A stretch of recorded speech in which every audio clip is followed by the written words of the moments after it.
Since 2014, the amount of people going hungry every night has continued to grow each year. The malnutrition in poorer countries often leads to childhood growth being stunted, and then in richer countries, childhood obesity has become a major issue due to unhealthy diets. Over 800 million people globally are malnourished, and 345 people experience acute hunger.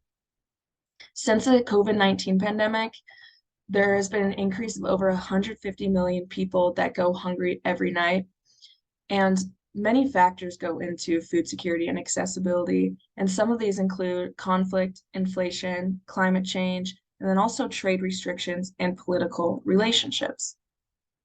So many low, and actually most low income, high income, and middle income countries experienced inflation in 2022, a lot of them over 5%, and a couple up into the double digits.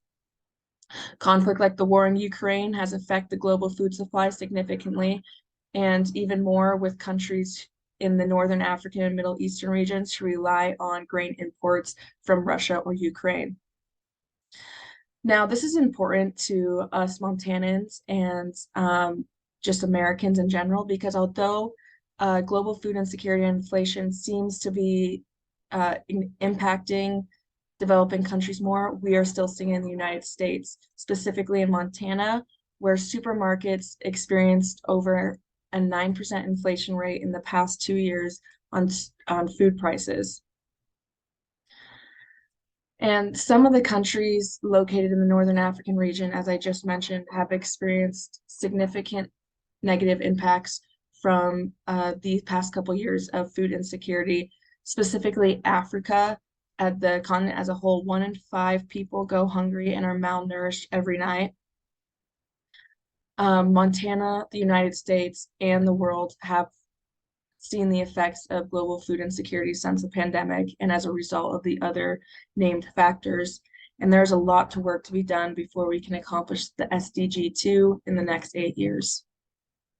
Moving forward, there are steps even high school students can take in order to contribute achieving the overall goal of SDG 2.